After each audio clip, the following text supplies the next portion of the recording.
musoma da fadar ministan da yake kula da sha'anin cikin gida alkashi alhada, inda a ranar yau dinnan alhamis da safe ya jagoranci wani taron manema labarai 'yan jarida inda ya amshi tambayoyi akan inda aka kwana dangance da tarzomar da ta barke bayan sakamakon da hukumar zaɓe ta ƙasa mai cikakken 'yanci ta seni ta bayyana na wato ƙarshen zaɓe na shugabancin ƙasa da aka yi karo na biyu a nan ƙasar mu ta Nijar. Minista Alhashi Alkada ya karɓa da cewa gashi yanzu iso ƙarshen zaben da aka yi a Nijar. Duk wayanda suka zo suka huto kasashen waje da suka zo a nan suka sa ido gani yaya ne aka wannan zabe a Niger, duk sun amince da cewa zaben da aka yi Niger an yi shi da cikin kwanciyar hankali, an yi shi kuma da gaskiya. Duk haka suka hudu, babu cikinsu wanda ya ce ba a yi ba zabe a cikin kwanciyar hankali kuma da ba a yi shi ba da gaskiya. To bayan duka wannan sai aka ga wa'ansu suka tada zanga-zanga. Wannan zanga-zanga mu ba mu gane shi ba, tunda kandida biyu ne, Muhammad Usman da Bazoum Muhammad. Da aka yi zagaye na biyu, Bazoum Muhammad shi ne lashe zabe. Da ya lashe zabe sai Muhammad Usman ya ce lalle seni ta ce Bazoum ya lashe zabe, amma shi a nashi bangare da suka duba suka ce su ma gaganinsu su ne suka lashe. Akwai garuruwa ba su yarda ba da abin da aka yi, amma ya ce shi ba zancen zanga-zanga ba ne, kotu za shi sai ya je wajen kotu ya ga musu ni ga gani na ga abun da aka yi ga abun da aka yi. Yanzu bayan wannan waɗanda suke tare da shi da waɗanda suka kama mishi, kai mai kamawa sai ka zo ka ce abun a'a wannan hanya da Mamman Usman ya bi ba shi bane ya kamata ya bi, sai an yi zanga-zanga. To wannan abun kun ga abun imani ne ba abun imani ba ne. Amma abun da nake so mutane su gane, kamar tahiya mutane ne biyu amma kowa da tahiyar shi. Shi Muhammad Usman yana tahiya bisa kan layin doka,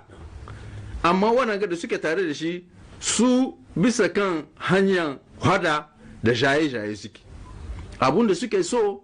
suka ce daman mutane ne da duk abun da suka hada yau mun shima da muka shi. Suka ce da fari suka ce ai su da kansu ma an ba su ne aka sa su zama takara, Nijar ba ta zabe. Suka ce an aka hana su abun da aka yi Mali shi za a yi Nijar. To me aka yi Mali in ba kudeta ba? Kenan shine suke so a yi Nijar. To mutanen Nijar ba za su yarda ba da wa'annan batutuwa. Sun aza mutanen Nijar za su yarda da su huto a yi kamar abin da aka yi Mali. To nan Nijar ba a yin shi, su san da ba a yin shi. Kuma wanda duk ya huto ya ce yana lalan abu kama su za a yi. Dan zuma akwai wanda aka kama cikinsu, mutanen da suka huto abin da muka kama ya yi kusan mutum 500 da suke wajen komisariya. Shi da kan shi hamma ana neman shi ya yi gudu. To wannan abu ne da ya saba da shi, kowa ya sani. Ana batun cewa an kama janar Mummuni Birema, ko ne wato tsohon janar, ko ne gaskiyar labarin? Gaskiya ne, Mummuni Birema shi ma an kama shi, yanzu yana cikin hannun police, za su sa shi cikin hannun justice. Saboda duk kokarin da kuke sai dai tarzoma na ci gaba yanzu haka, ko da yake kun ci karfin tsakiyar gari, amma kewayen garin nan ana ci gaba da kone-kone har ma an kai hari gida wani dan jarida. Za a yi cewa kamar nan abin ne ya faskare ku ko kuma ke faruwa? Lalle na akwai wani dan jarida Musa Kakawa san shi a Niger, sun kore gidan shi. To wayannan su ne suke son su yi ikon kasa, ku jaridu kuna yarda? Abun da nake son gama 'yan kasa sun kwantar da hankalinsu,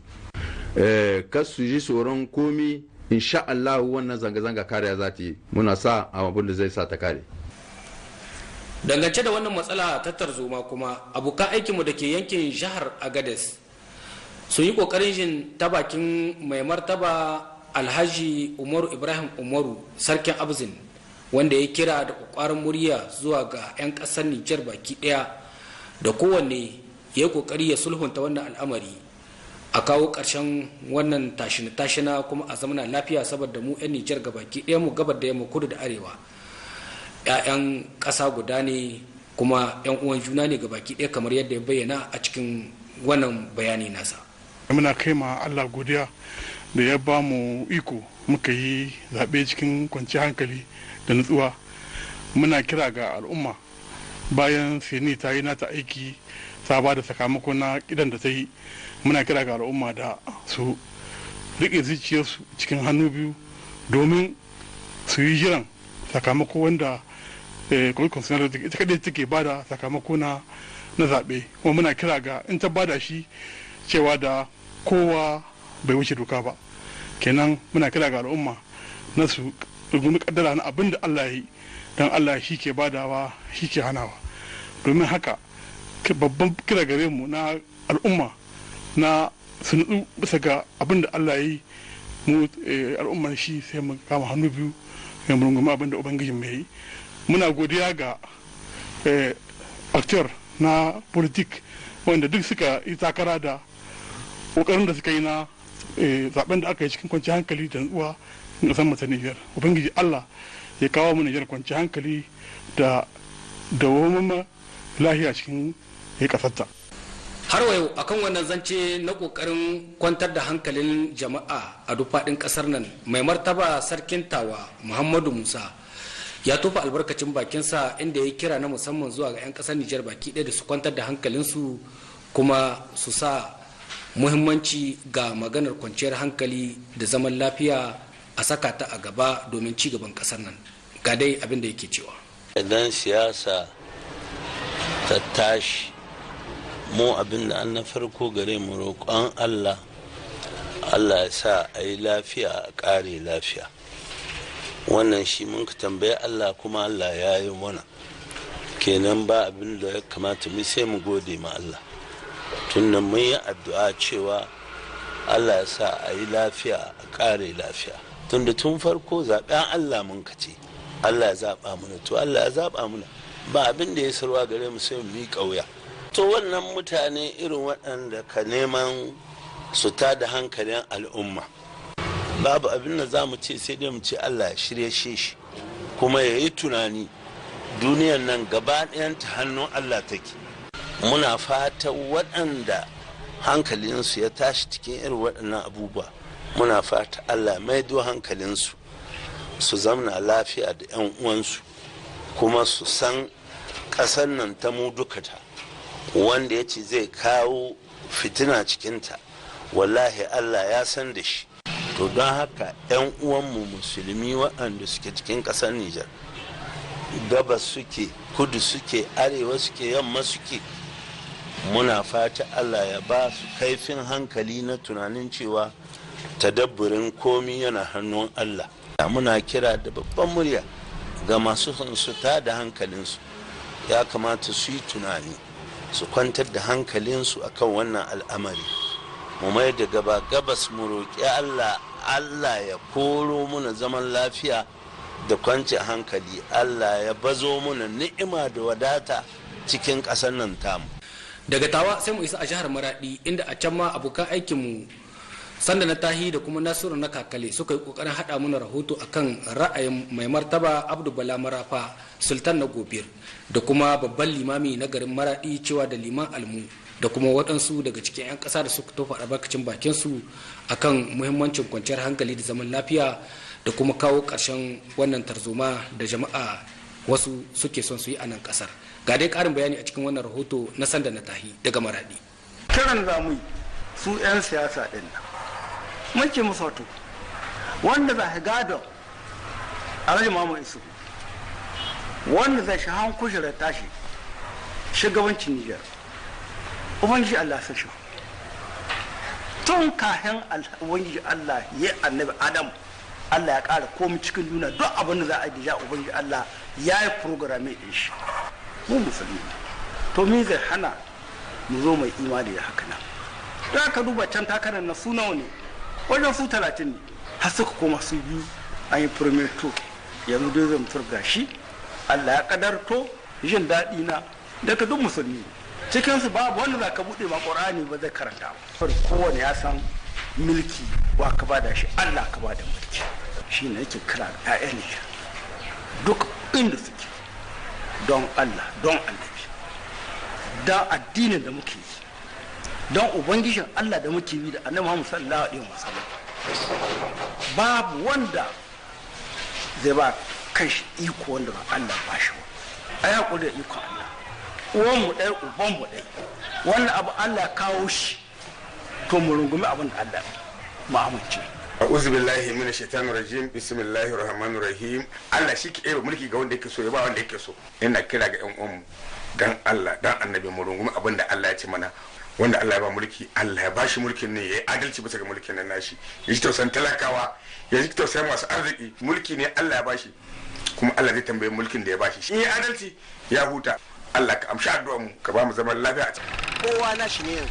gaba daya an riga an ba shi amana kuma ubangiji Allah sa ya mu adalci da talakan da masu iko in ba in kasa ba ta zanna lahiya ba ko lahiya ina ne mu zaman lahiya ni addu'a da zani da shugaban kasa sabo Allah ya sa alheri Allah ya taya shi mulki ya dibe mu kananan ma'aikata gyara mu a taimaka mu kasa Allah ya ba mu zama lahiya a zauna kasar nan duka tamu ce gaba ɗaya in muka kuskure ga kanmu zai koma dan daga farawa cikin daɗin rai aka ƙare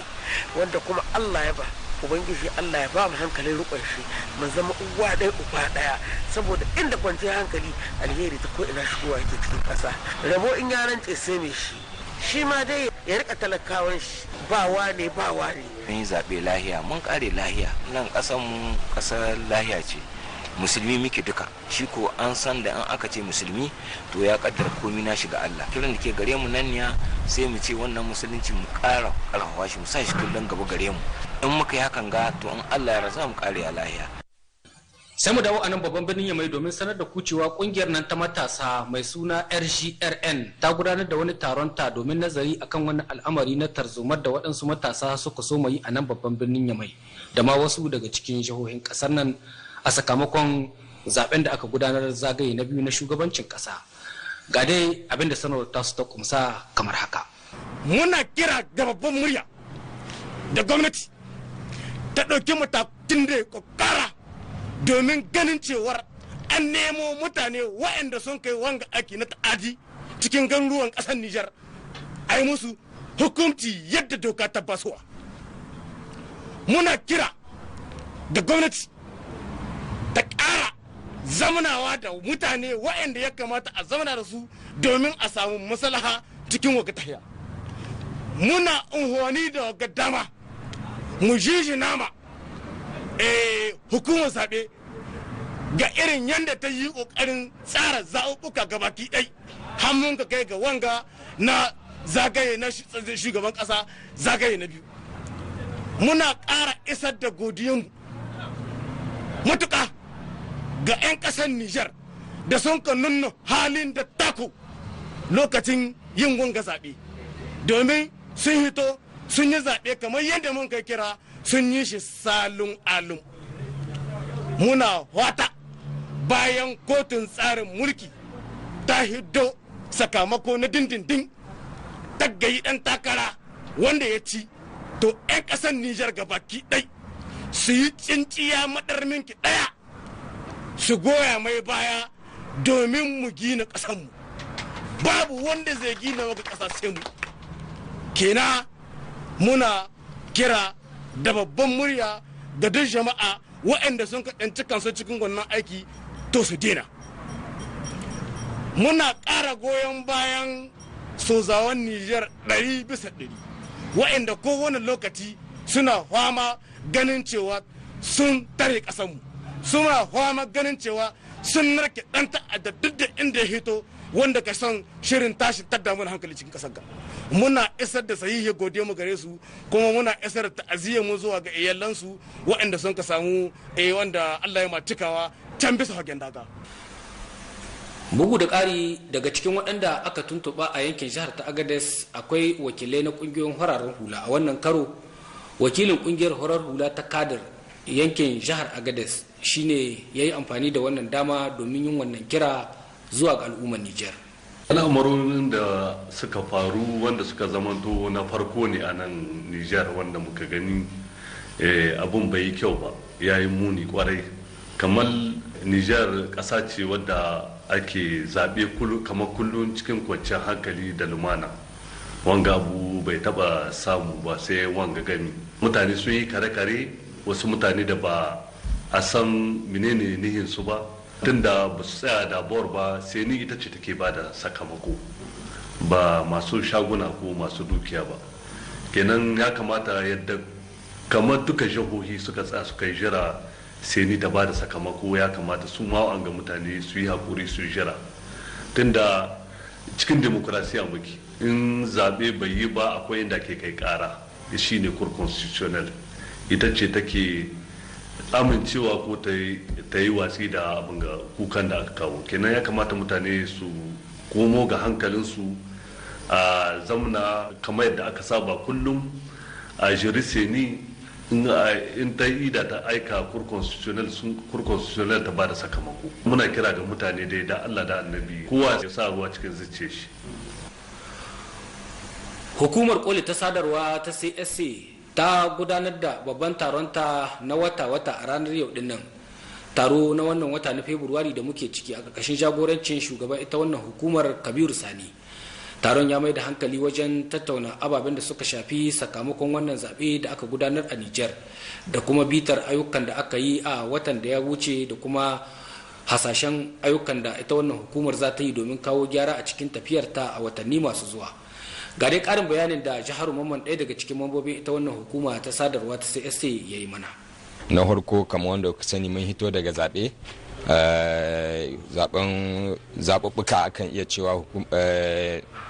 bayan wannan zaɓe akwai aiki da hukumar koli ta sadarwa ta yi wanda akan iya cewa muka yi shi tare da ku, saboda ba ma 'yan takara da parti politik, ƙungiyoyin siyasa dama tunkara gidan jaridodi, kuma su yi shi a cikin wadata akan iya cewa, kuma su yi shi ba tare da an tsangwamci wani ba. To wannan zama idan kuka lura hukumar koli ta sadarwa tana tattakewa ta ga kowane ɗan takara da kowane ƙungiyar siyasa ta tunkari gidan jaridodi da dama sun, musamman na gwamnati, wanda kowane farti a bashi dama wallafar da jawabin shi, kuma a bashi lokaci daidai da kowane farti politik daidai wa daida. To wannan hukumar koli sadarwa tana saka ido ta ga an yi shi akan daidai, kuma akwai abin da muke ce ma rapport de monitoring, shine wa yake ba mu damar mu ga in wannan aikin an yi shi daidai. To a wannan zama shine za mu binciki wannan rapport mu gani in kowane aiki ya tafi daidai a yanda doka ta ce a yi shi, musamman kwado electoral da ya dora mu wannan yauni, mu ga in mun tahiyar da shi daidai, kurakuran da aka samu kuma mu gani wani irin gyara ake iya kawo mishi, saboda zaɓuɓɓuka na gaba idan Allah ya nuna mu a ce an kawo musu gyara. Bayan shi akwai abin da za mu tattauna da shi, za a sa kwamiti wanda zai tahiyar da raba abin da ake cema fondé à la presse 2019-2020, shine wannan tallafi da gwamnati yake ba yan gidan jaridodi ta ƙarƙashin hukumar koli ta sadarwa, fondé à la presse kenan. To shi ma wannan kwamiti a wannan zama za a ɗora shi, kuma shine zai kula da tahiyar da tarban bukatocin da ke gare ku, da kuma a ce an raba wannan kuɗaɗe daidai wa daida ba tare da ba an samu kurakurai. Baicin shi za mu tattauna akan tahiyar hukumar koli ta sadarwa, musamman bayan hitarwa daga zaɓe, wane ƙoƙari hukumar koli ta sadarwa ta kawo, wane irin gyara ya kamata a ce mun yi saboda gaba. Masu kalamu da sauraron mu, iyakacin abin da ya sauka kenan a shirin waɗannan labarai ne sai kuma gobe idan Allah maɗaukin sarki da za mu sake saduwa da ku a waɗansu labaran.